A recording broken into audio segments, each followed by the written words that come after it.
And then now it is my honor to introduce Kaitlyn Dykes. Let me get this right.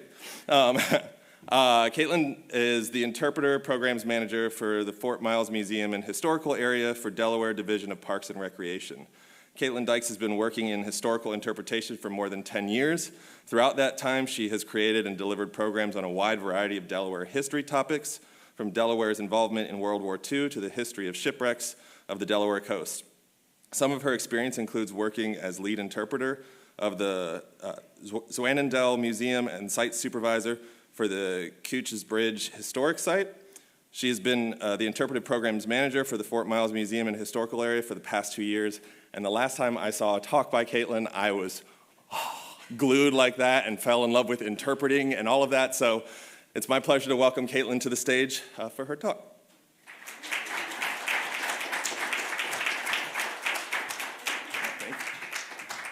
You can just use the arrows. Ooh, okay. Well, we'll see how this goes. All right, I got to move it down a little bit. Everybody can hear me? Yeah. Good. All right, I'm loud, so I'll try not to be too loud. Thank you so much for having me. It's such a pleasure to speak for you all. I had a blast the last time I had an opportunity to speak for you folks, so I'm really excited to be able to do that again. As said, my name is Kaitlyn. I'm the Interpretive Programs Manager for the Fort Miles Museum and Historical Area. And it's right there in the name, historical area, so my bread and butter, as it were, is history. It's sharing cultural stories, right? Not so much the environmental stories. I leave that to our environmental educators at Cape Henlopen State Park. And so some of you might be wondering, although maybe you're not, and I'm making an assumption, why am I talking with you this morning, right? If my focus is more on history, on the past, and on those stories, what kind of do I have to share for you all that bridges that gap with all the work that you all are going to be talking about here today? And to me, it comes down to the intersection between the environmental and the cultural. You can't really divest the two, in my opinion. And I could wax poetic about this for ages, but in my opinion, these two things can't be separated from one another.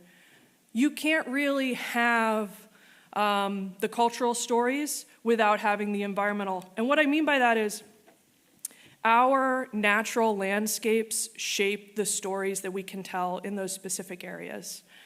The way that a certain place exists is going to determine what kinds of stories can be told there.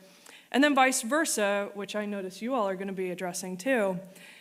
And what I imagine you're probably more used to talking about is how do people affect the environment. So it goes both ways.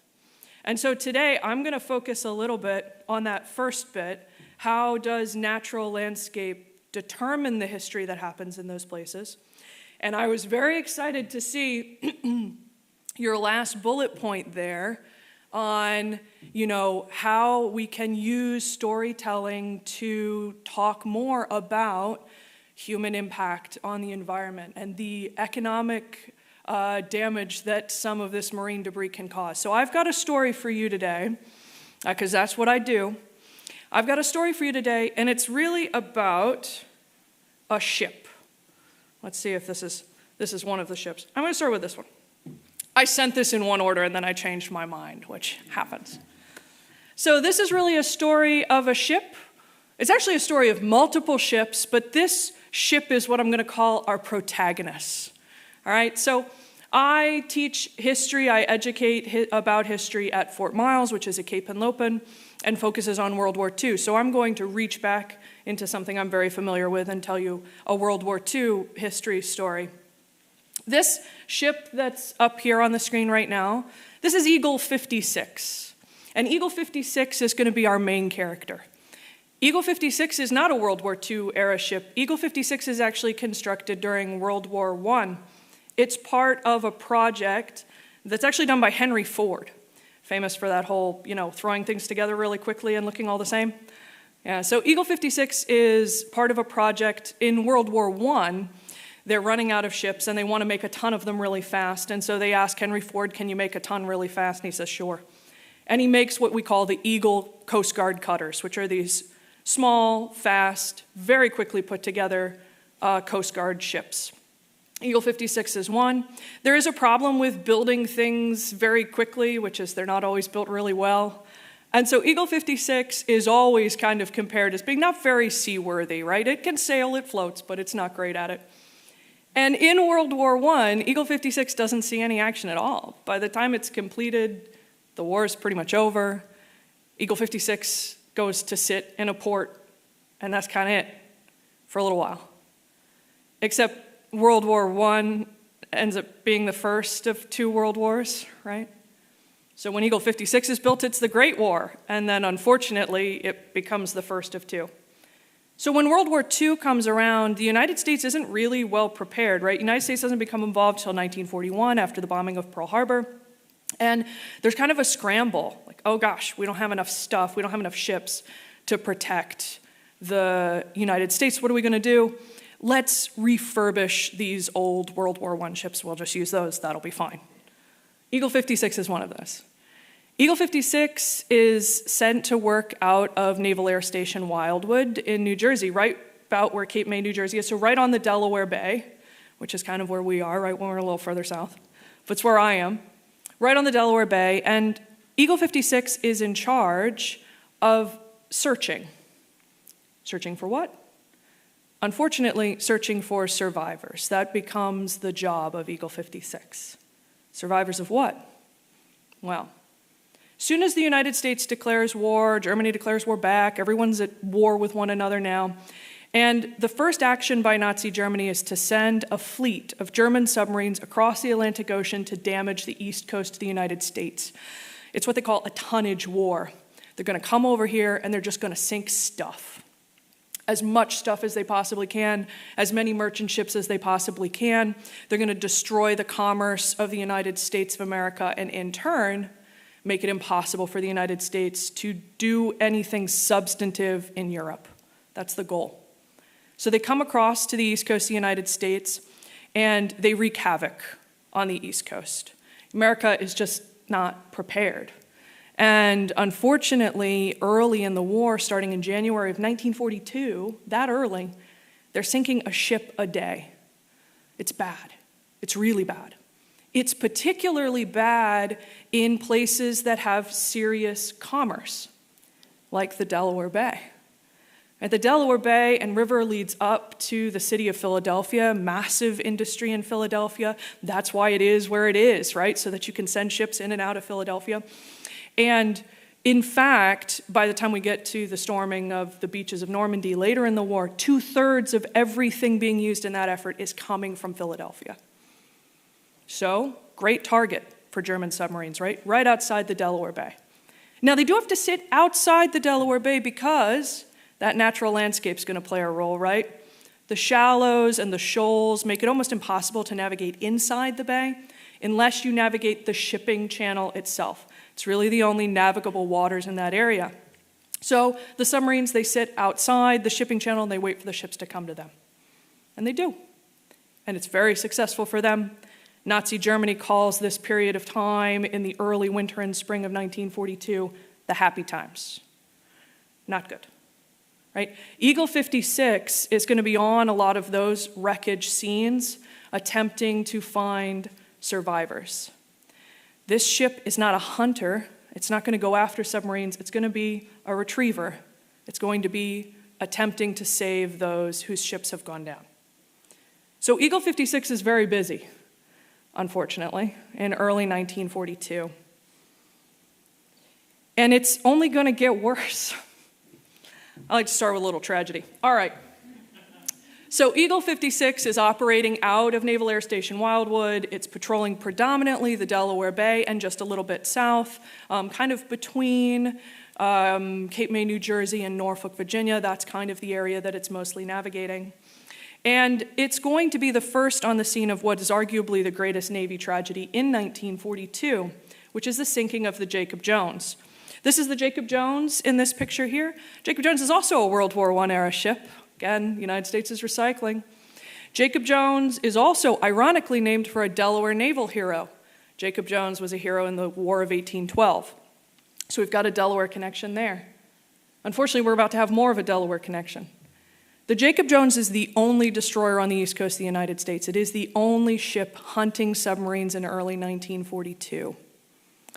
That means that it's responsible for the entirety of the east coast of the United States.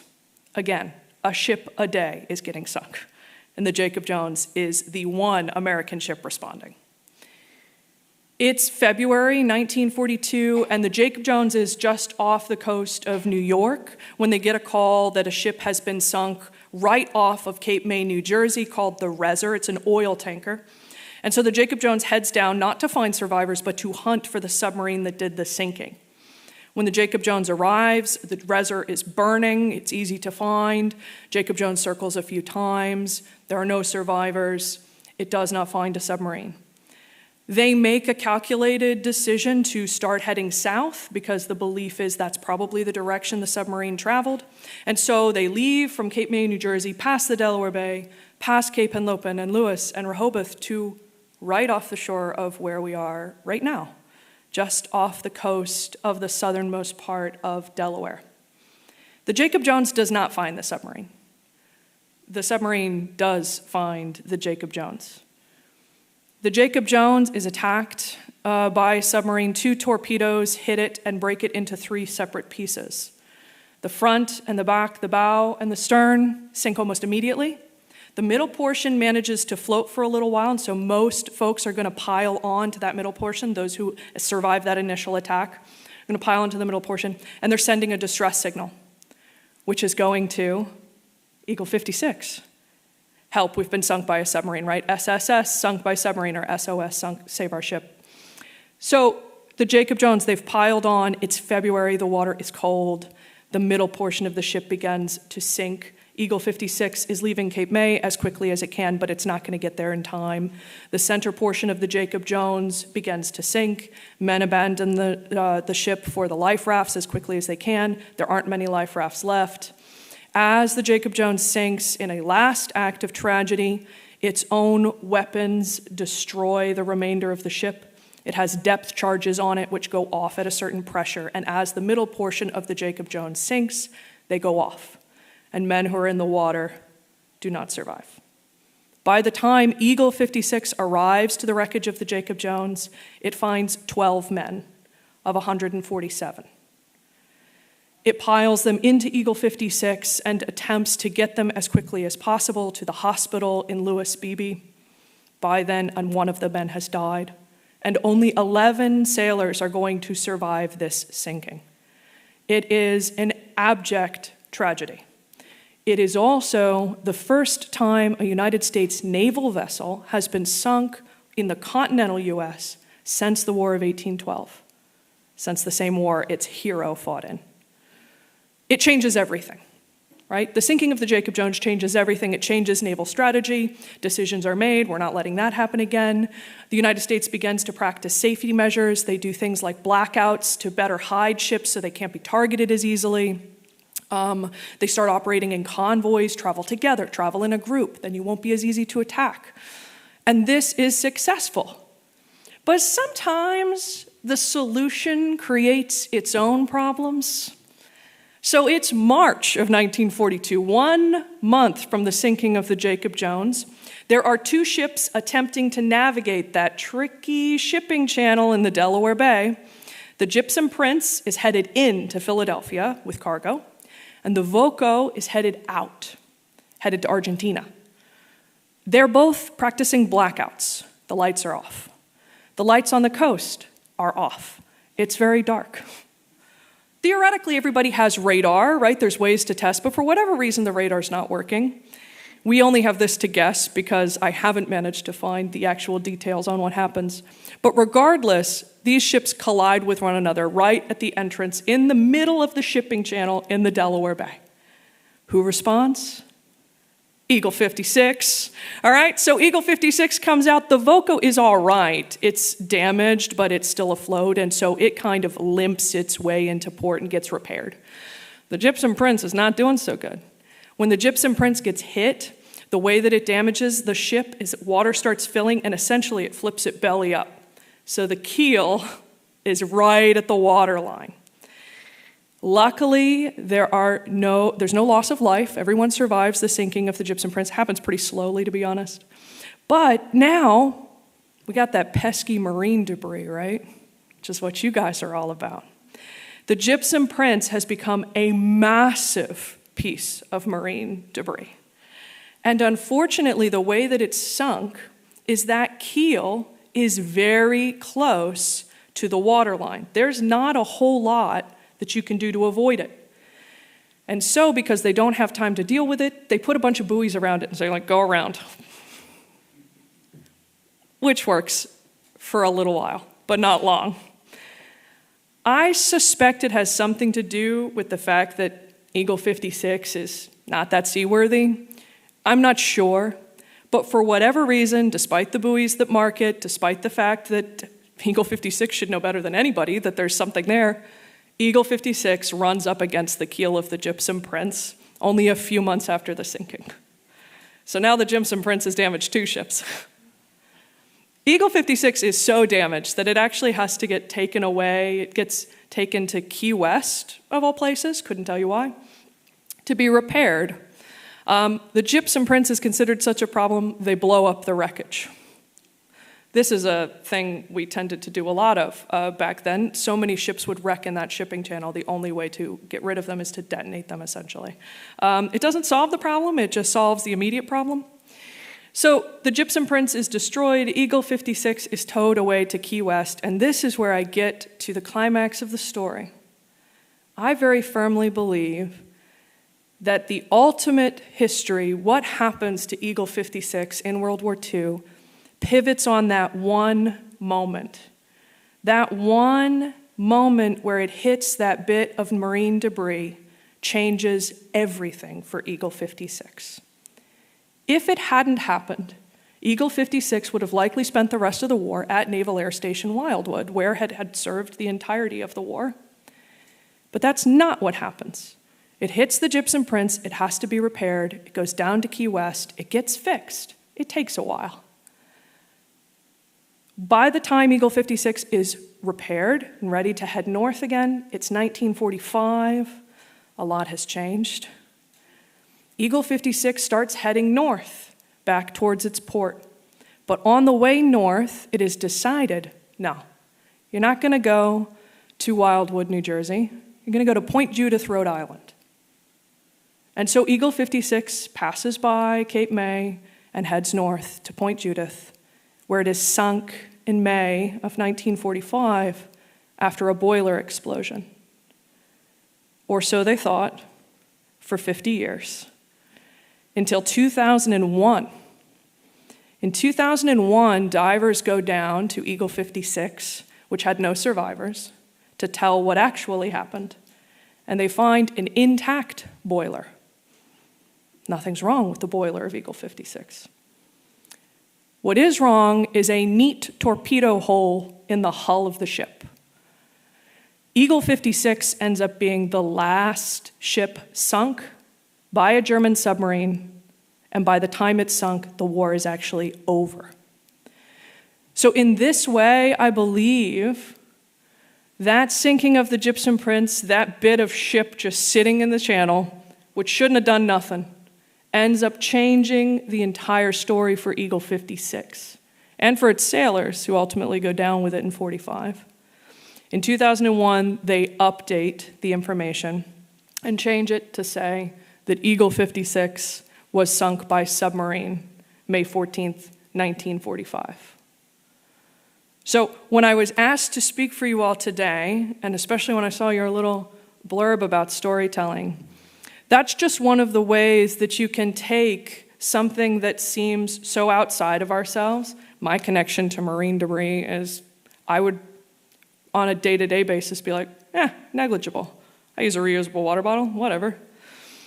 But there are so many different ways and varied ways that it can impact people's lives outside of maybe the things we usually consider, right? So that's the story of Eagle 56. That's the story of the sinking of the Jacob Jones, the sinking of the Gypsum Prince, and how arguably one bit of shipwreck in a very difficult to navigate shipping channel changed the history of a single ship. So, I want to thank you all again so much for having me. It's always my pleasure to tell these stories and kind of broaden the perspective on the ways in which our landscape has shaped which stories happen where, and the ways in which our actions and the actions of the people around us can change everything for a little ship like Eagle 56 or even just in our day-to-day lives. So if you want more random stories on random stuff, I left my contact information here. I always love an excuse to talk. I always love an excuse to tell unique stories about the history of our coastline. So I want to thank you all so much again for having me. It's been a pleasure.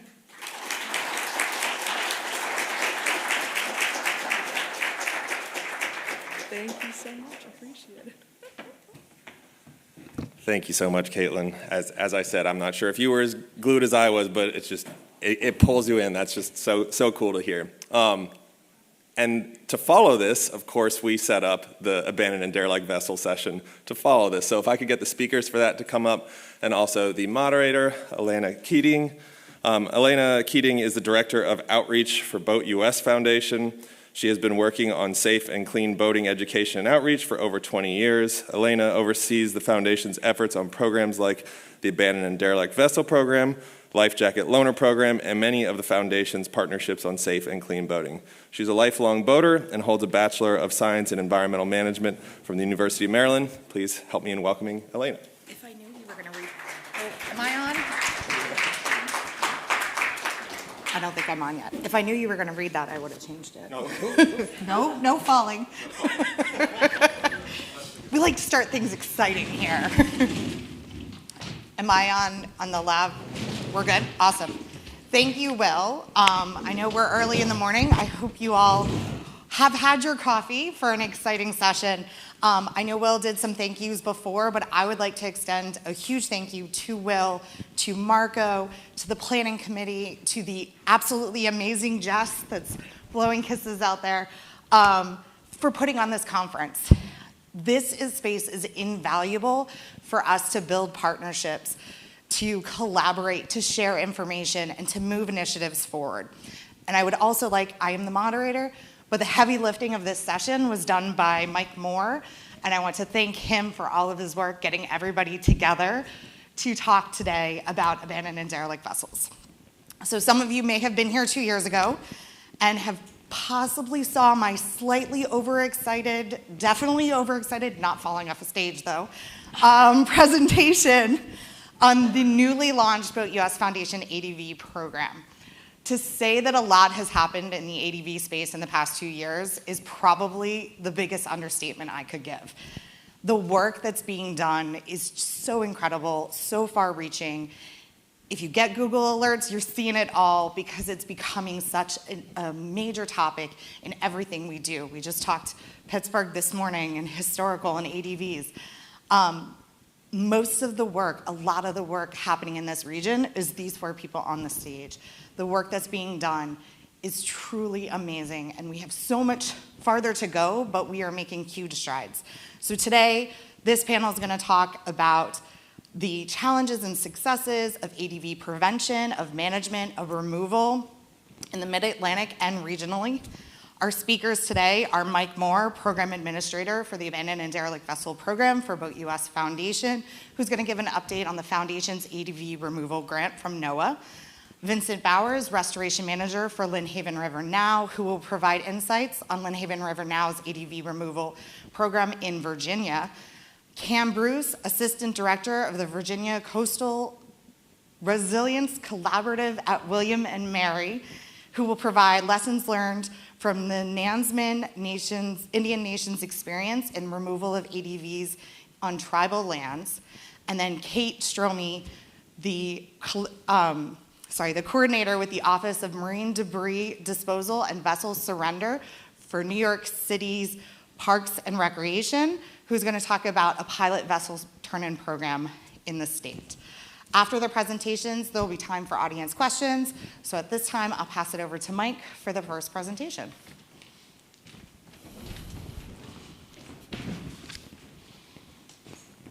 Good morning, everybody. Can you hear me well? Okay, good. So Mike Moore, Boat US. First and foremost, I want to say thank you. I feel very honored. I know it wasn't by design, but the fact that we get to kick it off, pretty excited. So thank you for allowing us to present. So I believe that they say that you should either tell a joke or a story to get the audience's attention. So while I was in federal penitentiary, no, I'm just kidding. Alanna didn't know what I was going to say. So Mike Moore, Boat US, and I have the privilege of overseeing our Abandoned and Derelict Vessel program, which is a relatively new program for us, considering how long they've been in existence. And so I'm just going to provide a little update on our grant. We're going to roll through here. Where are we at? So Jess has put together some slides based on our slides. So a little bit on our mission. We are trying to read here. So our mission basically is promoting safe and clean, responsible boating through educational outreach that directly supports boaters and other organizations. We do so by really trying, our mission is to reduce accidents and fatalities, increase stewardship in our waterways, and ultimately we are a 501c3, and most of our funding comes from individual donations, so it's not all grant funding. So just wanted to provide that information. A little bit of our programs, we have roughly over a dozen programs that we oversee.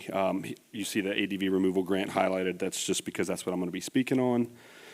And a lot of the images you see, I don't have many slides, but the images that are associated with them, those are actual ADVs that are going to be removed in our program, and so I just felt it was beneficial to add those. So we applied for, I say we, Alanna, the heavy hitter here, did the application. If anybody knows anything about federal applications, very redundant, very long, very cumbersome at times, but very beneficial. So we applied for a federal grant through NOAA's Marine Debris Program in 2022, and we were awarded the funding in 23. And as part of our application, we applied for 3 different facets. A competitive, ADV removal, which we are doing so through a competitive sub-award grant program. A national ADV database. For many, you know of certain localities or maybe a state or a region that may or may not have, they index ADVs or just keep a spreadsheet. So we said we were going to create a national one. And then the marine-related debris, host a marine-related debris disposal conference. So competitive grant program. So we hosted an application process in 2024, last year, that we ran for about 4 months in total. It was open to state, local governments, nonprofits, businesses, basically anybody that wasn't the federal government. It could be done on federal property, federal government property, just could not be applied for, and the federal government couldn't receive their own funding. Removal projects with education and outreach components were a big hit for us, or a big plus for us. We were really wanting to not just remove ADVs, but some type of outreach and prevention. And then through that, we had applications from multiple different partners, which was a huge plus for us. We wanted to collaborate, make sure that we had so many different groups involved. Competitive grant program, just to kind of give you an idea of what it looked like. We had 97 letters of intent submitted. We then turned around. They basically came from every coastal state -2, U.S. territories, and freely associated states. We requested 53 full proposals from that 97. We received 47 from the 53. We put together basically a non-affiliated, non-Boat US affiliated group that reviewed all the grants proposals, and we selected 10 of them. They selected 10. We did have one NOAA affiliate that was on the team, but we selected 10 projects. Just under $7.4 million was awarded for their projects in total, and with that, it looks like it's going to be roughly 300, maybe slightly more, abandoned and derelict vessels that will be removed from their applications. These are the groups that were awarded. We had 3 in Alaska. The state of Maine, Louisiana has a parish that's been awarded. They actually are, on paper, look like they're a heavy hitter with the number. They have applied and said that they intend to remove roughly 150 to 200 vessels, depending on where they're at, if they don't move or move or whatnot. Washington with the Makah Indian Reservation, Guam, the Port Authority of Guam, U.S. Virgin Islands, North Carolina Coastal Federation, and Oregon. The database purpose is to document the problem, how big of a problem it is, understand the work being done, whether it's preventative removal. We're utilizing MyCoast. If you haven't seen MyCoast is a platform. I think it's got 11 to 14 projects. They call their individual projects, states that are using the program projects. And it's live. We went live last week. It's officially out there. You can see the link there without me reading all the backslashes and spaces. We also have it in a little insert that's on our table, so stop by if you want to see the link for the database. Turning the Tide Summit. In February, we hosted our virtual Turning the Tide Summit, where we brought roughly 200 attendees and about a little over 30 presenters into the space where we spoke on sustainable marine debris, boating related, more so ADV disposal solutions. And we will be hosting another one in person December 6th through 9, 2026 in New Orleans, Louisiana. Currently, we're in the process of getting our call for speakers out, which should go out in the next week or two. We're looking for sponsors, exhibitors, speakers. So if you're interested or if you know anybody, if you want to share the information, which if not all, most of you will receive some type of correspondence from me asking you to share the information. And so that should be it in a nutshell for me. My contact is out there on the table here as well, and I'll be here for questions. And now I'm going to introduce Vince Bowhers.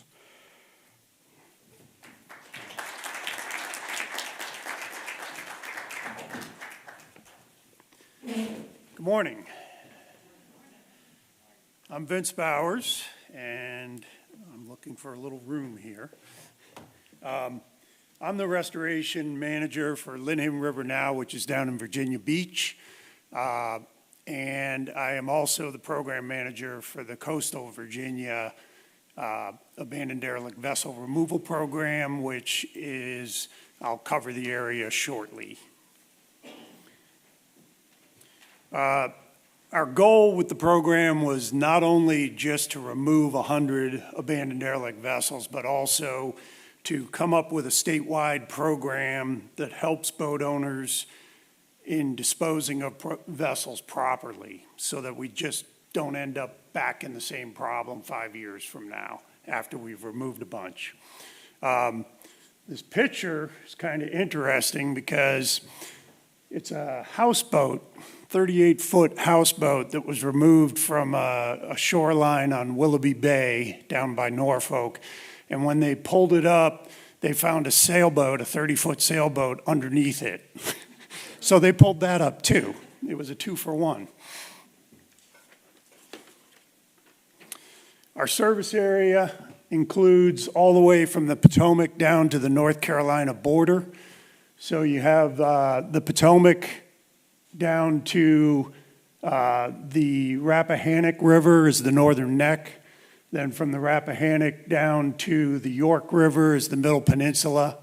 And then the peninsula from the York River down to the James River. All of the rivers and waterways, particularly the Elizabeth, the Nansemond, and the Lynnhaven River down on the south side. And then all of the rivers and waterways around the eastern shore. So it's quite a diverse situation. We have rural areas, we have urban areas, we have a lot of suburban residential areas, and then we have a lot of different kinds of vessels that we're dealing with. Wood, workboats, fiberglass sailboats, fiberglass powerboats. They range in size from 20 to 64 feet of the ones we've removed so far, although there's a couple of 100-footers that we're looking at.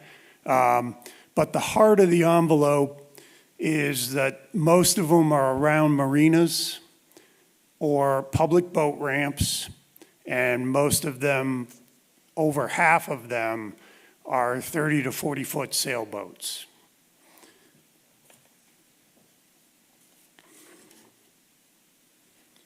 Actually, I'm going to go back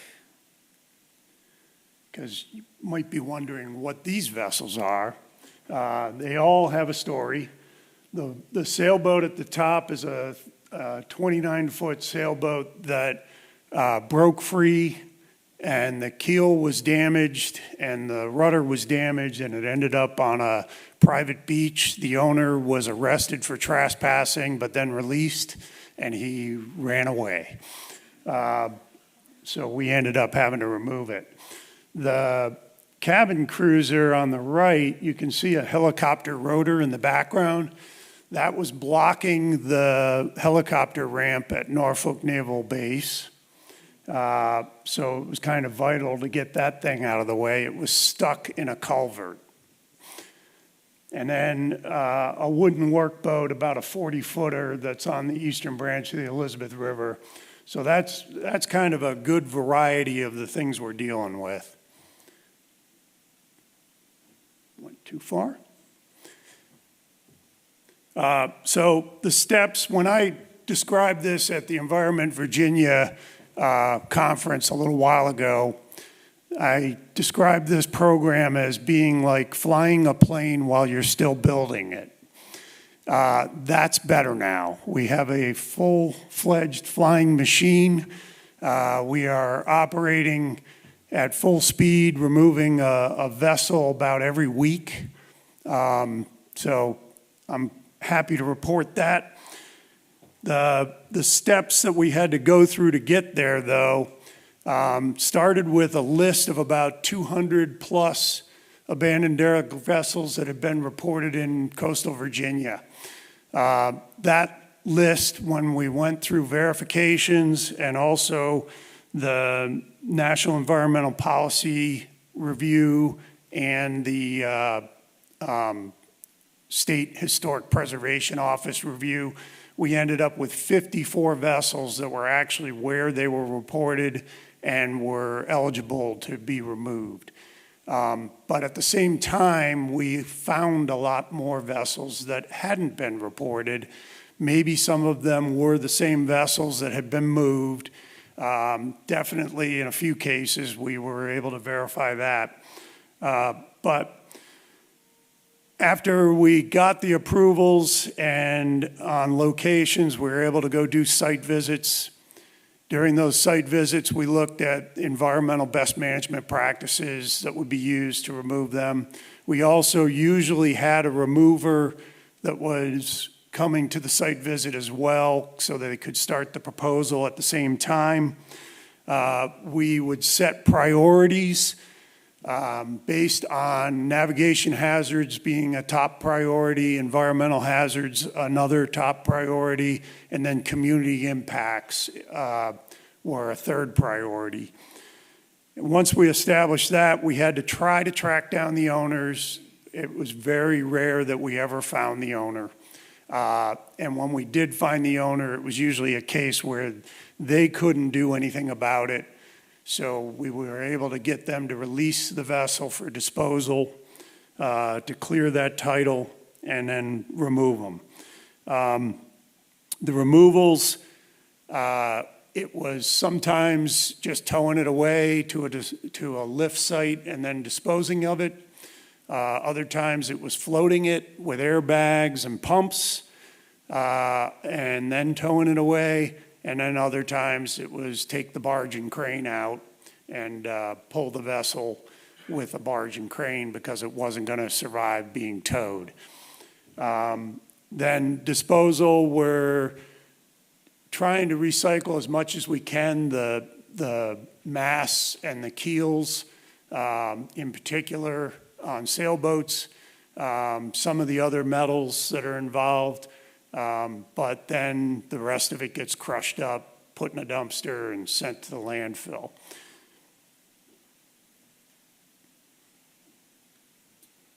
Oh, actually, I keep forgetting to talk about the vessel. Eeyore, the vessel here, was on the beach at Willoughby Bay for a long time. It's the one that you'd see if you were crossing the Hampton Roads Bridge Tunnel. Everybody referred to it as eyesore because it had been there so long, but she is finally gone. This picture is one of the removals, basically when it's towed away. This vessel was actually not in bad shape. It was still floating towed it away from a marina, and then it's craned out and disposed of. So on the outreach side of things, we've got 2 surveys out. One's going to boat owners, one's going to marine industry professionals.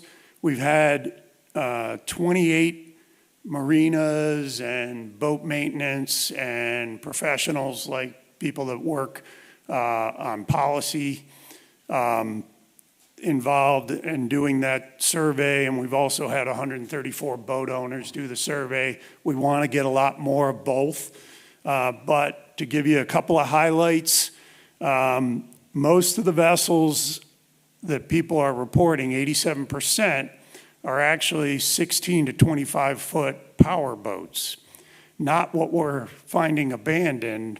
So those vessels are apparently being disposed of properly, because I've only had 1 vessel that's fallen into that category. Also, both the industry professionals and the boat owners think that we should have a Virginia vessel turn-in program, and even the boat owners think that it should be paid for by the boat owners. Half of the vessel owners think they're going to sell their vessel at the end of life, and half of them think they're going to keep it forever. And cost is definitely the biggest factor that they note in why vessels are not being properly disposed of.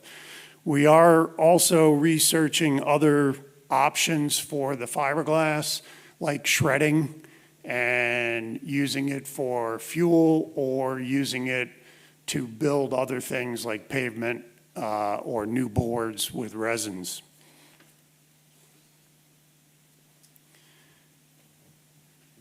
I do want to thank all of our partners. We have them federal, local, state government. We have partners in the industry, and we have nonprofit partners. The vessel on the right is something to say buyer beware.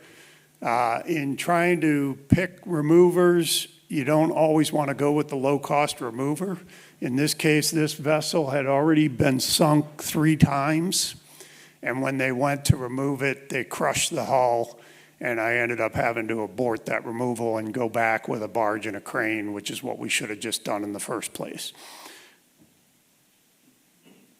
So in the end, what we hope to accomplish is remove those 100 vessels, but also come up with ideas for a more affordable, more environmentally friendly, and a better understood vessel removal program. Thank you.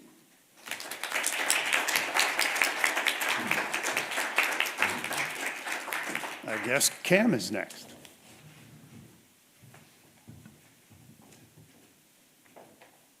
All right, great. Is this a good volume? Too loud, too soft? Awesome. Again, my name is Cameron Bruce. I am the Assistant Director for the Virginia Coastal Resilience Collaborative at the College of William & Mary in Williamsburg, Virginia. The plot twist of my presentation is I know virtually nothing about marine debris, so I'm hoping to bring the bar down a little bit. I am also the former Environmental Director for the Nansemond Indian Nation, which is a sovereign federally recognized tribe in what we now know as Hampton Roads, Virginia. And so I'm here wearing that hat today on their behalf to present a case study in removing ADVs on tribal lands. And so real quick, aside from thanking Jess and Marco, I want to extend my gratitude to Chief Keith Anderson and the nation for continuing to trust in me to present on their behalf, even though I have moved into a different role. I always start my presentations about the tribe with a little bit of history and context just to orient everyone to who and where they are. And I think that's especially important for this group here from across the Mid-Atlantic who may not be as familiar with the indigenous landscape in Virginia. And so the Nansemond are the indigenous people of the Nansemond River, a tributary of the James off the Chesapeake Bay at its southernmost point. And Nansemond translates into fishing point in coastal Algonquin. And so I think that really highlights the importance of waterways and water quality for the tribe from both an environmental and a cultural standpoint. Though historically independent, the Nansemond eventually became part of the Senecomica or Powhatan Paramount Chiefdom, which was a coalition of approximately 30 tribes in coastal Virginia extending from the North Carolina border up through the Northern Neck. And they were originally a centralized four-chief hierarchy with approximately 1,000 to 1,500 people. But the Anglo-Powhatan Wars, or conflicts between the English colonists and the native peoples of the Tidewater region, pushed the Nansemond from that location in and around the Nansemond River into the broader Tidewater region, northeastern North Carolina, and into central Virginia as well. And during this time, their numbers decreased from that 1,500 number down to 200. In addition to loss of citizens and people, the effects of migration and dispersion kind of divided them into two camps, those that assimilated to a more English lifestyle and those that elected to remain more traditional to their cultural values. Aside from this, or despite this, there still existed a degree of social and legal prejudice against all Nansemond people and all indigenous people, which further contributed to that diaspora of citizenry from their ancestral territory around the Nansemond River. And you can actually still see the effects of this today. While that cultural landscape is considered to be Hampton Roads or the Tidewater region, only about 40% of enrolled citizens for the Nansemond live within that geographic area. The other 60% are still spread throughout the nation. So where am I talking about? The Thomasina E. Jordan Act, which granted the Nansemond and 6 other tribes in Virginia federal recognition, defines this service area as the 7 cities of what we now call Hampton Roads and Isle of Wight County. What exactly does that mean? It means the tribe can provide housing, health, and other services to tribal citizens in this geographic area. Some services can be provided outside, depending on kind of the grant source and the associated compliance requirements, but by and large, that is where the Nansemond can hold land into trust with the federal government. If they were to do that, they can enact their own laws and regulations that are only applicable to that land. But as a condition of federal acknowledgement, this is that the limitations of where they can do that. And the property I want to highlight on this map on the left is Matinock. That is where the property where the abandoned boat was that I'm going to talk about now. So this is a presentation y'all came for. The tribe had an abandoned vessel wash up on its headquarters property at Matinock in around 2015, so about 10 years ago. It was a 33-foot Carver Voyager named Pyrite, and it at one time had a faded teal blue hull, which you wouldn't be able to know by this picture, but I'm sure she was prettier in her heyday. No one really knows for certain how the boat got there. There's also some discrepancy on whether or not it appeared in 2015 or earlier. Some say it goes back to Hurricane Irene, which I believe was 2011, if I'm not mistaken. But it was assessed by the Coast Guard around 2020 and determined not to be leaking fuel or other hazardous materials, and so it became extremely low priority for both the tribe and a bunch of regulatory agencies in Virginia. And so efforts to try and remove it eventually fizzled out because of capacity strains, and we revisited removing the boat in 2023. What did we do first? How did we get started? We first assembled a team, or really Jeff Flood with Virginia CZM assembled a team and told me what to do and who should be on it. I served as project manager and kind of that coordinator in my role as environmental director for the tribe. Jeff assisted with all the regulatory requirements and interpreting those different criteria for obtaining the title and who to contact for what. The Virginia Marine Resources Commission was the granting agency for funding, so we had a contact there who helped us apply for it, advocated to the commission to approve it, and assisted with compliance measures for documenting removal and disposal. Robin Dunbar with the Elizabeth River Project was instrumental in helping us acquire the title. She did all the work with obtaining the affidavits and posting ads in the newspaper, and she did it pro bono, which was a huge boon to the tribe for not having to find yet more sources of funding to go through this process. Crofton Industries was our contractor when we went to remove the boat, and we also had folks from the Department of Wildlife Resources and the Coast Guard who helped with the titling process as well. This is our general project timeline. I'm really sorry if the font is small and you can't see that, but like I said before, it appeared in 2015, which is when first inquiries were made about removing it in 2020. Official movements began 3 years later in 23 between the tribe and CZM. This is when things kind of started moving really quickly. We put it out to bid and got 3 quotes and have selected a contractor and were awarded the funding all within the span of a month, which is when things slowed way down after that. We got our grant in the amount of $26,000 in August 2023. The money officially came through in November, and then it took about another 6 months to go through the titling process for various reasons, which I'll get to in a minute. But from start to finish, the whole process, if you go by that 2015 appearance, was almost 10 years to get the boat removed. Here's some photos of the boat being removed. You can see it's a barge and crane operation. We may or may not have had a staff watch party when they lifted it out of the water, and there may or may not have been a champagne toast on the hill at the same time. But I think that just really highlights how important this project, while discreet, was really important to the tribe for both an access standpoint to the Nansemond River as well as improving water quality in their ancestral waters. All right, so as a policy nerd, my takeaways were largely related to the efficiency of the titling process, which was the longest piece of this project.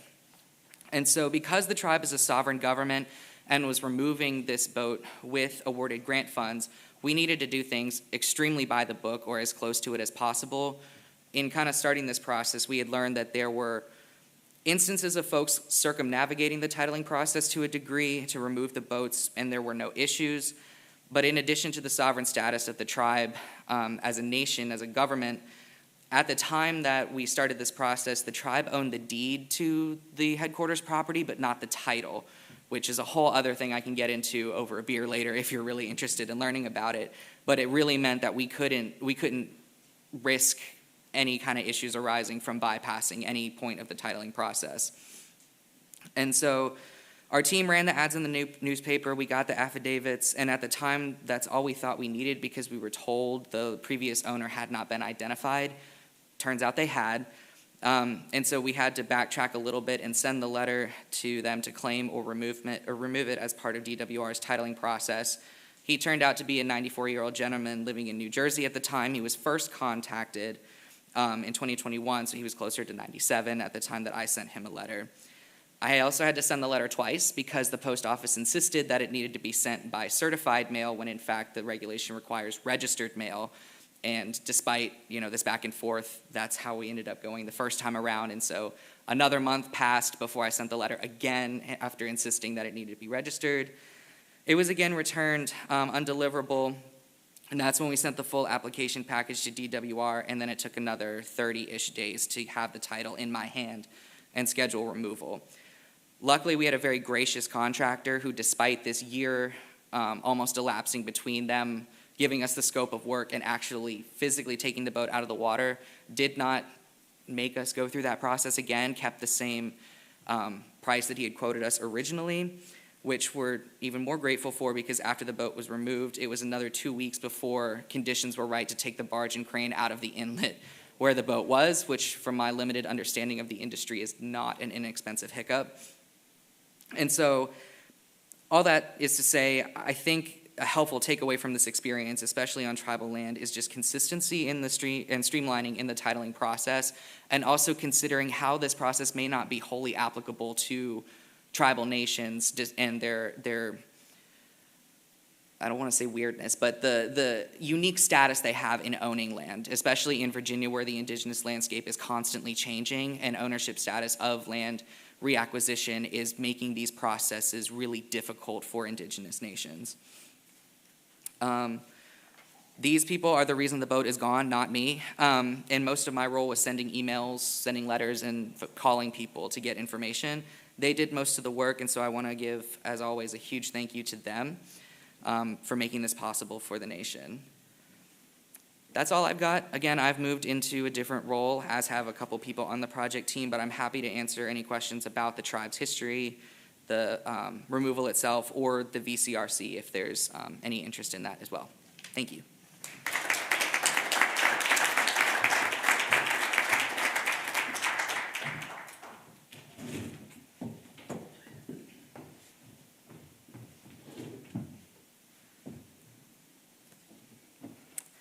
Hello, does this sound okay? Thanks. I'm Katie Stromme. I'm the coordinator for the Office of Marine Debris Disposal and Vessel Surrendering within the New York City Parks Department, and I'm going to be speaking about our pilot vessel turn-in program that was launched a couple months ago in Queens, New York. But before I go into the details of the pilot, I'm just going to speak briefly about the waterfronts and the abandoned and derelict vessel situation in New York City, and give some background on the Office of Marine Debris Disposal and Vessel Surrendering, still looking for a good acronym, just so we're all kind of situated with how this pilot came about. So New York City has over 520 miles of shoreline, which is more than Boston, Miami, Seattle, San Francisco, Los Angeles, and San Diego combined. And the New York City Parks Department stepped up to contend with the issue of abandoned and derelict vessels and debris in the city because our agency is the steward of over 30% of that shoreline area. So we really see ourselves as responsible for maintaining the health of what we call our watery sixth borough because so much of it touches on that public parkland.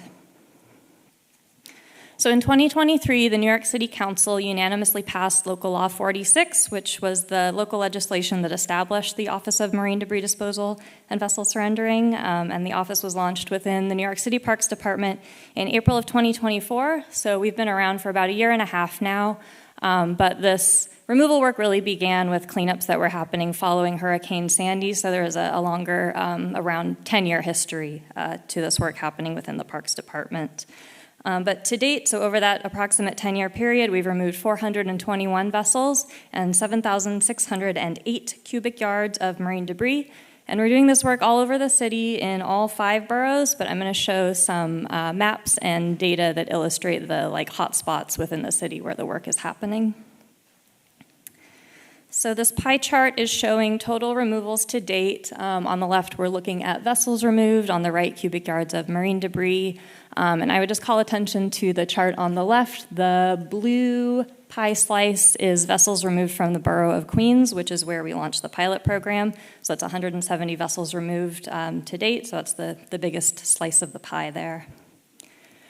And then this, doesn't show up so well, but if you can picture a map of the city of New York, this is the cubic yardage of marine debris removed, so anything that's not in the form of a vessel. And then this is vessels removed, and that chunk down in the bottom right there is South Brooklyn and South Queens, and there's kind of a little pocket, you can see the 101 number, that's the area of Jamaica Bay, which I'll zoom in on in just a moment. Okay, so as a general principle, a turn-in program allows us to collect vessels surrendered by individuals voluntarily at no cost to those individuals. So it's a really key piece in the puzzle in dealing with vessel abandonments and heading off that issue. This program allows us to prevent many of the environmental, navigational, and the public safety risks that come with abandoned vessels. And a vessel turn-in program, or a VTIP, as I'll be using that acronym, is a more cost-effective way to do this work, so we can avoid doing the more complex and expensive removal projects that are often happening in ecologically sensitive areas. So this pilot program was launched in September of this year, and the seed for the work was planted before that, so there is language in Local Law 46 about vessel surrender. And it's obviously part of our office's name, so it was always kind of part of the conversation in conceiving of how this work was going to happen within the city. And we launched the pilot without funding from New York State, although that's something that we would love to see happen in the future. We know most of the kind of VTIPs in existence are state programs, so we would love to keep that conversation going. And then at the bottom there are just the basic parameters that we set for eligibility for what we were looking for vessels to take under the pilot program. So we wanted to move through the pilot really quickly and efficiently, make it easy for our contractor, make it easy for the folks who were doing the surrender. So we were looking for boats that were being stored on the water that our contractor could just come and do a pickup in a really efficient way. And then obviously the person surrendering the boat needed to be the registered owner and the title holder, and obviously registered within the state of New York. So Zooming in a little more on the location where we did this, in the bottom right there, that is City Council District 32. So a huge part of that district is within Jamaica Bay. Again, a lot of ecologically sensitive area, important habitat, salt marsh down there. It's very much a waterfront community, lots of homeowners, obviously lots of boat owners, folks with small private docks where they're storing their boats.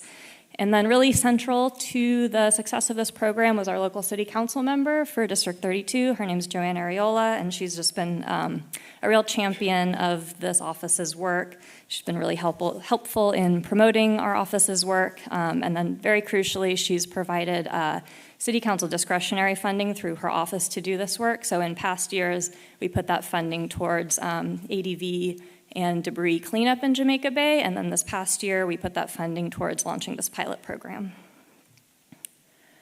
Okay, so here's just a little closer look. These were the two neighborhoods where we ended up collecting surrendered boats from. So to situate us, Manhattan, big glorious Manhattan, is about 10 miles northwest of this snapshot, but that neighborhood of Howard Beach is the more northern one circled there, and then below that is the island community of Broad Channel. And there's JFK, if that also helps with geography. This is just a look at some of the boats that were collected during the pilot program. I will note that all of them were fiberglass hulls. We got a couple of sailboats, a couple of these smaller, under 20-foot skiffs with outboards, but by and large it was these 20 to 30-foot power boats that we were getting surrendered. So some nice local press coverage we got from small news outlets. And then just running through some of the outcomes of the program. Again, mostly these fiberglass power boats, largely in the 15 to 30-foot range, a few of them under 15 feet. As you might expect, most of the boats were older, some of them coming up on like 50 years old. And some of them were operational, but not all of them, and we didn't make that a requirement for the program. And then really no surprises when it came to the vessel owners. People I talked to was a lot of older folks, a lot of people who were dealing with health issues, whether that was ongoing or like a quick onset health problem. A lot of emotional attachment to their boats, limited financial situations, some people on fixed income. And then at least half of the people I talked to had been through a round of like a good faith effort to try to sell their boat, right? Like that would be their first choice, and it just wasn't working out for them. Again, if it's an older boat, that's probably not going to come to fruition. So surrender through our program was like the next best option for them.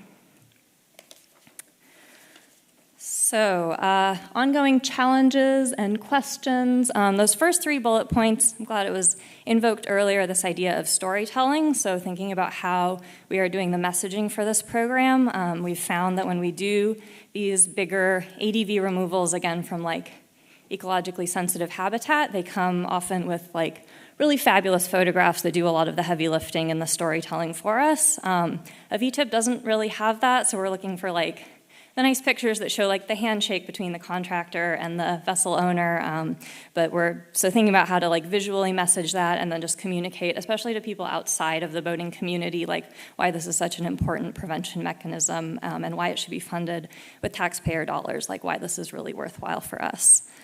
Next bullet point. Abandonments at marinas. We spoke with a lot of marina operators. Certainly there's abandonments happening at those facilities.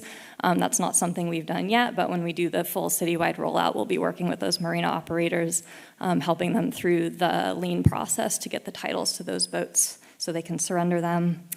Thinking about other funding streams in the future. And then lastly, this would be at the state level, of course, but thinking about possibly getting some insurance requirements for any boat that's registered in the state of New York. Again, thinking of that as like yet another abandonment prevention mechanism. Okay, these were our ingredients for success, what we felt like really allowed us to do this pilot program effectively. Number one on that list is advocates, so having people who can speak to, again, the positive benefits of this program, both on the political side and then just community members, boaters, and people who are coming at it more from the environmental angle. Laying the groundwork early, so again, like looping in vessel turn-in always as part of the conversation of ADVs around the city. A dedicated funding source, hugely helpful, of course. Having confidence in our legal waiver that we were having the vessel owners sign as they surrendered their boats. And this isn't really an ingredient necessarily, but of course, just fewer permitting hurdles and fewer regulations to deal with versus doing a larger ADV removal. So what is next? We are planning to roll the program out citywide in spring, summer 2026, putting together a web page with a form that folks can go on and enter information about their boat and their situation and just get all the information to us in one piece that way. Getting some flyers and brochures made up that we can distribute as hard copies to marinas and community groups. And then just a few pieces that are still in discussion, but of course we ran this as kind of like a white glove service, right? We were going to people's private docks and picking up their boats. Not the most cost-effective way to do this program, so to keep costs down in the future, finding a central location where we could do a drop-off situation, and then also do like land-based removals for folks who have a boat just like sitting in their driveway, we also got some inquiries from people in that situation. What else would I want to highlight on here?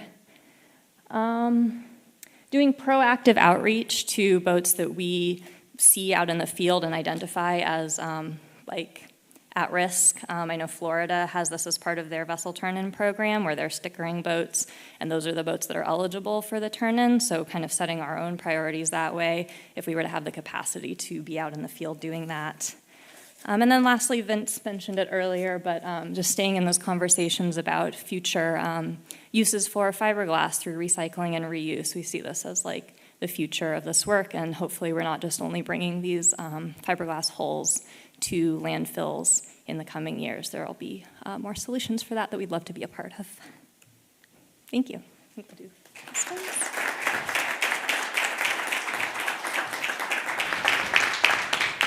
So am I mic'd? I'll stand over here. Katie doesn't make me feel as short as Will does. So at this time, I believe we have some mic runners, and if there's any questions from the audience. All right, so my question's for Katie. With your outreach strategy, do you keep a list of contractors' names that you've worked with so that the public, instead of going through your program, can access contractors that you've already used and basically verified? We do. We actually have a standing contract, so we don't bid out these jobs individually, so we only really work with one contractor, both for surrenders and removals, but we do have a list of, marine debris contractors in the New York City area, and so especially if we had to tell someone, we're just doing this as a pilot, we're not doing it in your area right now, but in the next year, we think we could help you with your situation. However, if you have a need to get rid of this sooner, here's a list of like 10 companies that can help you if you're interested in doing it through your own means. Oh, there it is. Okay, call me thrifty. Some of the boats in these pictures look like they were in pretty good shape. Is there consideration for refurbishing them or selling parts to help fund these programs? I don't know. It seems kind of wasteful to throw away a boat that still has good pieces and parts to it. Not in the grant that we're using. It's disposal only.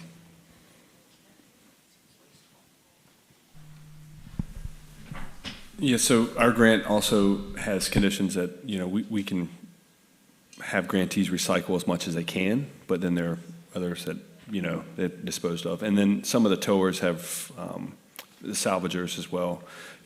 Part of the condition is that what's removed is disposed of, not attempted to be resold, that then becomes a problem later because they try to be thrifty with it. I'll add to that. One of the things that we found in the 15 years we've been working on ADVs is a lot of people have good intentions, and they have the thought like, this is great, this is in pretty good condition, we can do something. Besides ADVs being a problem, marine workforce is a challenge for the industry. So on a 2024 boat, when something breaks, you could lose an entire boating season just waiting for a mechanic to fix it.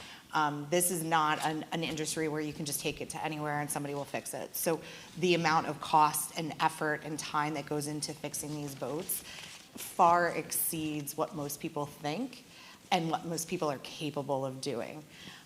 So one of the problems that Florida saw was when they started documenting their ADVs, when they would auction them off to bring money back into the program, within a year, they would find lots of them back on their ADV list and having to remove them again. So they removed the same boat 3-4 times, which is now at $25,000 a piece, not covering the $100 they sold it at auction for. So we call it the free to a good home or the Craigslist boat. It's meant as a good intention, but it just kicks the can down the line. This is a question for all of you, but particularly in New York City, where I can imagine there's an extreme situation of this, of finding storage space when you're working for these. Does it go straight to the landfill? Is there, like, I can imagine the vessel turn-in program in particular, they're turning them in and then you have to get them somewhere. And so like, how do you manage the storage side of this in a way that, you can grow programs, but also work with what's coming in right now? Yeah, I would say that was also one of the reasons we did this as like a small scale pilot. So we ended up with 18 boats surrendered, which for our contractor was manageable. But yeah, Vincent and I were speaking earlier. It's like if you just open one of these up to the public, you could have like hundreds of boats, interest from people on like day one. So yeah, and space is certainly at a premium. So it's a conversation we'll have with our contractor, think about what their capacity is, and kind of scale the program based on that will definitely be a consideration. Yeah, and what a lot of the problem is in coastal Virginia is that waterfront property is so valuable, they've taken away that laydown space that used to be used for maintenance, where you could pull a boat out and work on it. It's all high-end condos now. So there are a couple of sites in Virginia, one up on the northern neck and one in Portsmouth down in the south side, that have the space, but they don't have a lot. And there was a couple of times where they said, we can't go get another vessel right now, even though it's approved and the weather's nice, because we don't have room for it. We got to crush up the ones that we have and get rid of them before we can take another.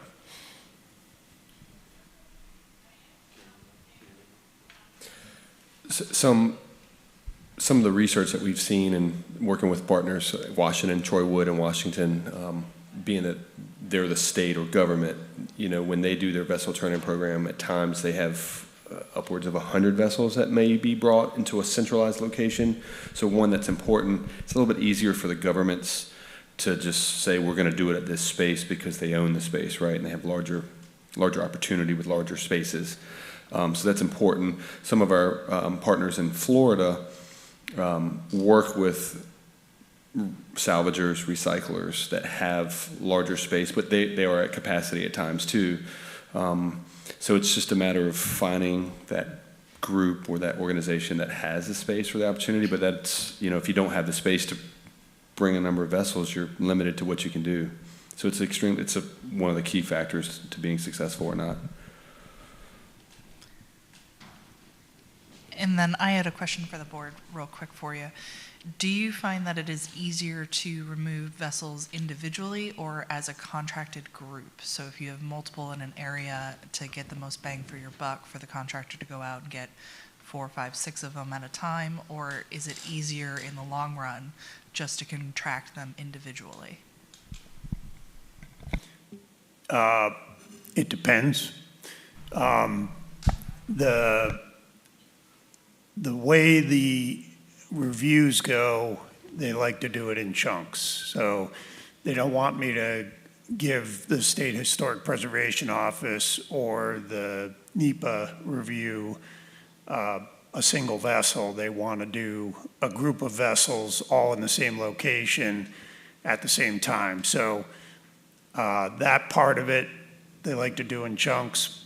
And then the removers, if they're using a barge and crane, they definitely want to do it in groups. If they're floating and towing, probably not. They want to just go out and get one vessel because they've got to put divers in the water, get it afloat. It takes all day.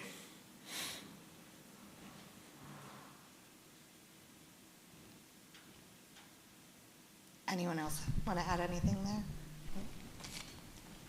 I just had a quick question, mainly I think for Katie. I think you said you had done some survey work and that the disposal costs were very prohibitive, sort of finding the reasons why people, give up on their boats, they can't sell it, but also even if they looked at disposing it, it's very costly. And I just wondered, maybe a question for everyone, do you see any benefit or possible way of giving stipends or something to these people to do the disposal?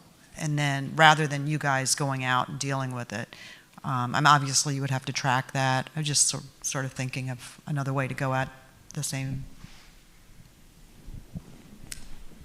I really like that idea. I think, as word gets out about a surrender program, we would really hope that it's capturing kind of like the most at-risk vessels or people who understand themselves to be in difficult situations with like maybe this isn't going to stay at its moored location through the next season so they can reach out to us, but people who do have like the financial means and able to just like plan and fund removal and disposal of their own boat.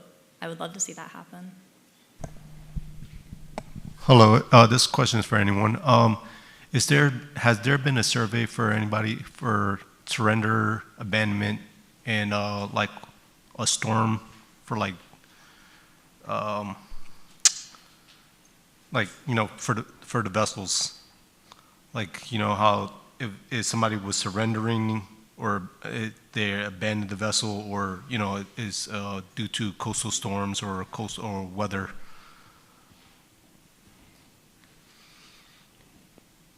I can jump in if somebody wants me to. Typically, our experience, the abandonment, if it happens, doesn't happen. We don't know about it until after a storm hits. There is separate funding usually for the storm damage, especially in a named storm, to address ADVs that happen because of the storm. And then when you get insurance in the mix of it, they'll cover ones if the boat's insured. We also are aware that many insurance companies will offer what they call a haul out clause in their insurance. So if you're in the cone of a named storm, they'll cover half of the cost to remove your boat out of the water for that storm. And that usually reduces the risk to a boat's being damaged or moved or abandoned and things like that. But I'm not sure I've heard of any research yet about if somebody is abandoning it because they think, or they're surrendering it because they think that the storm damage. Usually it's just an after. They hope, cross their fingers and see what happens, and then afterwards it's whether it's there or not. Hi, good morning. This question is for Vincent in coastal Virginia. Regarding your priorities, the priorities for ADV removals, you had mentioned doing like surveys with boat owners and industry professionals. What other public outreach do you do to determine the priority of ADV removals in that area, besides surveys? So the survey is to come up with better ways to dispose of vessels and programs for Virginia. As far as the determining the priority of the vessels, that's basically just the navigation hazards are going to be the first priority for any locality. And then environmental hazards are also a top priority.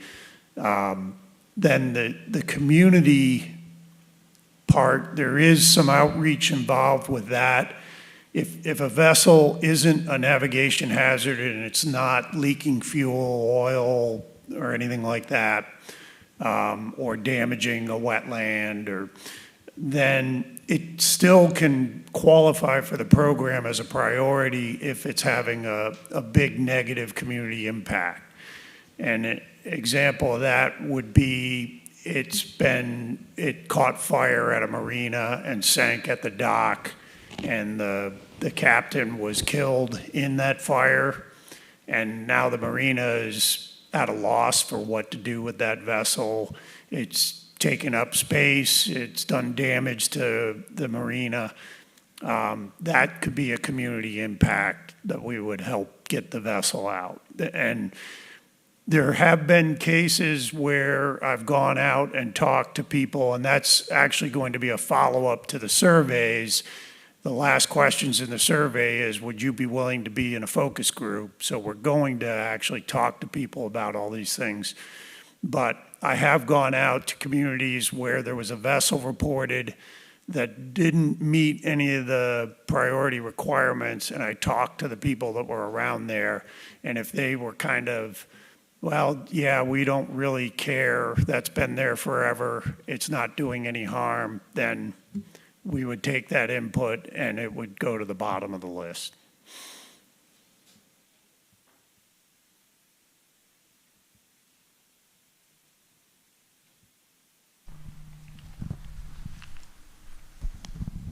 Thanks.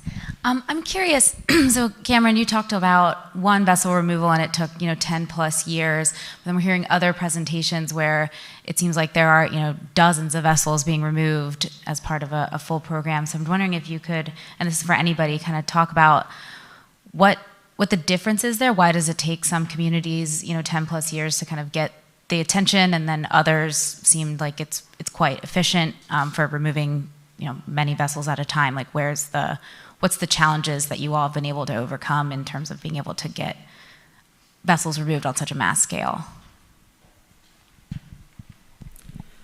I'd say that because it's such a specific example on tribal lands, that piece with the tribe owning the deed to the property but not the title created some kind of like jurisdictional dispute between who was really responsible for finding the money and the contractor for removal, right? So like the tribe was operating on the land, had their government offices there, it was sitting in their marsh theoretically, and so the city saw it more as their problem to solve, whereas the tribe said, well, we don't have full ownership of this land, so there's a lot of regulatory pieces that, or hula hoops we're gonna have to jump through to get this done. So really, at the very least, you should be helping us secure the funding for this and the contractor, but because of capacity on both sides and neither wanting to claim full ownership of the issue, I think that's why this one was more difficult to remove. I think from my experiences, it can be one person that is in the right place and does all the things that need to be done. But different communities, there are some communities, I haven't removed a vessel on the Eastern Shore yet. And it's because I can't find that one person. But other communities and localities have people that want to drive this problem and fix it. And so just one person can make that difference. So I'll add that, depending on the pot of money you're pulling from to remove it, determines a time frame too. Smaller localities, there's always some type of review or environmental conditions in which you have to approve or deny. But when different funding, federal funding especially, is involved, you've got all of the NEPA and environmental compliance review that needs to be done, and that can be a very lengthy process. And then, some communities are built for it. We're back to the storm stuff, and not that it can't happen, knock on wood, or it hasn't in past, but Florida, Louisiana, the Gulf, places like that get hurricanes consistently, you'll go from, a few hundred vessels that are abandoned, for whatever, derelict for whatever reason. Now you have 300 additional vessels that have been created from one storm, and that's real. That's, if you look at some of the most recent storms the last 4 or 5 years, in certain communities, you'll see hundreds in one day created. You'll see vessels move 60 miles that are now on land that were in, St. Pete's or somewhere. So that makes a difference too. They're built for it, so they have the resources a little bit more so to remove the vessels faster. They have the space to store larger vessels, more vessels. And again, back to landfilling, like what do you do with the vessel once you get it out of the water? You've taken trash in water and now it's trash on land, but if a landfill doesn't dispose of it. And then just real quick regarding the storms, it also depends on communities too. Alaska, those very far remote locations that only you can get there by plane or boat, they're not mostly gonna, it's not gonna be convenient to take that vessel to a landfill if it takes it somewhere hundreds of miles away inland to get it. So the easiest, most reasonable solution in their mind is derelict, let it be here. I'm abandoning it, I got a new boat, this boat, it just is what it is, it dies here. So. And I'll cap off that with, your question goes to the three, I think, biggest problems of ADV that everybody on the stage, every state we've talked to, every partner, it comes down to funding, and the elephant in the room is Vince, Mike, me. All of us have these large ADV programs because NOAA received unprecedented funding to fund ADV removal for 4 years. That funding is gone. So these efforts that are happening, we need to find new funding sources for. And so I feel like a lot of action's happening that wasn't happening because there's a funding source for it, at least in some communities. The second would be titling. You heard it from everybody here too. Titling, lots of states, it's a challenge and it's a barrier and it can take months or years. And then the third is the disposal. It raises the cost of everything, so it impacts the funding. And you know, in Louisiana and work that we've done with the partner there and before, there are boats from Katrina. There are boats that can no longer be removed because they're part of the habitat, because the resources weren't available to remove the boats in those times. And while Vince is doing amazing removing all these boats in Virginia, many of them have been there for 2, 5, 10, 30 years. They're not anything that's, rarely does a new boat come and you can remove it with grant funding within the time period that you would like to before it does damage. With that, we're over time and I'm getting kicked off. So thank you to the panel. Thank you all for your good questions. Everybody is around for at least today. If not tomorrow too, please come chat, ask your questions. And we hope you have a great rest of the conference.